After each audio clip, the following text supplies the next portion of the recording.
Thank you all so much for coming today. I'm going to start off by sharing a quote by Dr. Stephen Shore. He's a professor from Autism University, and he does a lot of research on autism. He said, if you've met one person with autism, you've met one person with autism. And there's a lot of truth that comes with this statement, because there's not one case of autism that looks anything like another case of autism.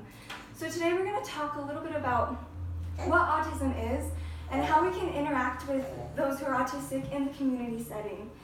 In order to accomplish that, we're going to first define autism, and then we're going to go over what it looks like in different individuals, how it presents itself.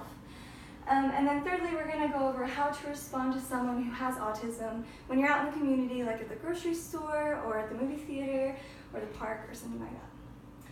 So to start off, we're going to talk about what autism spectrum disorder is. I'm going to just give the definition of the American Psychiatric Association. I'm just going to read it. Autism spectrum disorder, or ASD, is a complex developmental condition that involves persistent challenges in social interaction, speech and nonverbal communication, and restricted repetitive behaviors.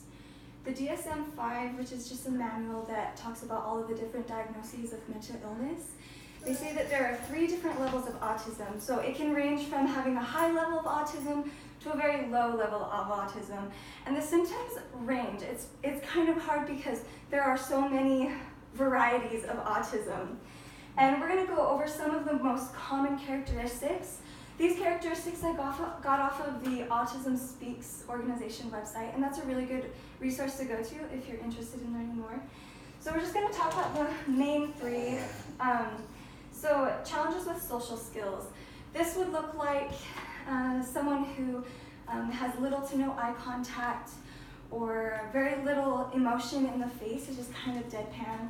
And also the back and forth communication between someone like the hello, how are you, I'm fine, that's kind of difficult for someone who has autism. The second characteristic is repetitive behaviors. This would look like humming, jumping, spinning, rocking, someone maybe shaking their hands back and forth like this.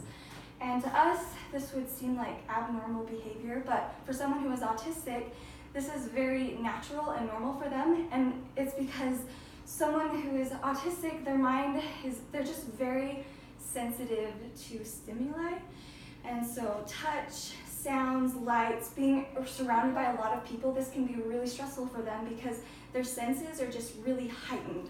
And so these types of behaviors just help them kind of cope with the heightened senses that they're experiencing.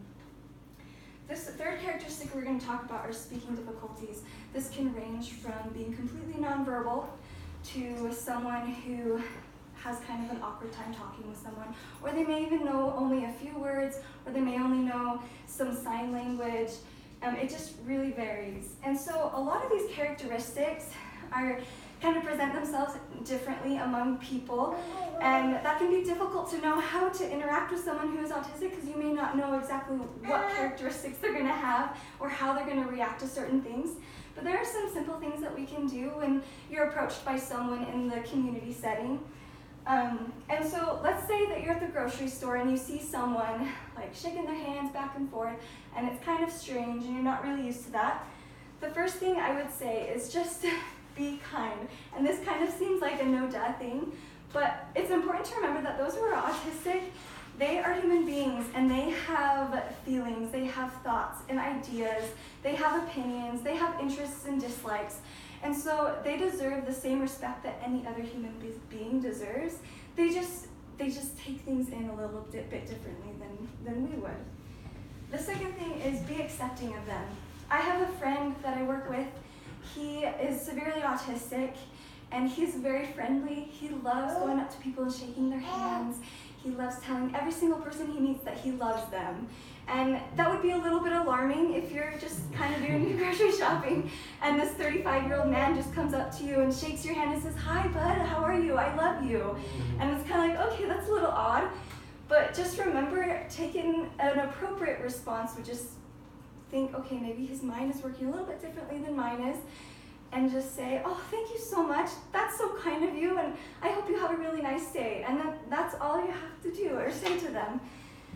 The last thing is just be knowledgeable. There are so many books and articles about autism. The more you interact with someone, with a variety of people who are autistic, the more comfortable you can become with knowing how to interact with them. And just in closing, the Center for Disease Control and Prevention say that 1 in 59 children are autistic. It is so common and it is all around us. So my hope is that we can create a little bit more of a socially acceptable world for these people and treat them with kindness and love and respect for these people who are trying very hard to live in this very non-autistic minded world. Thank you.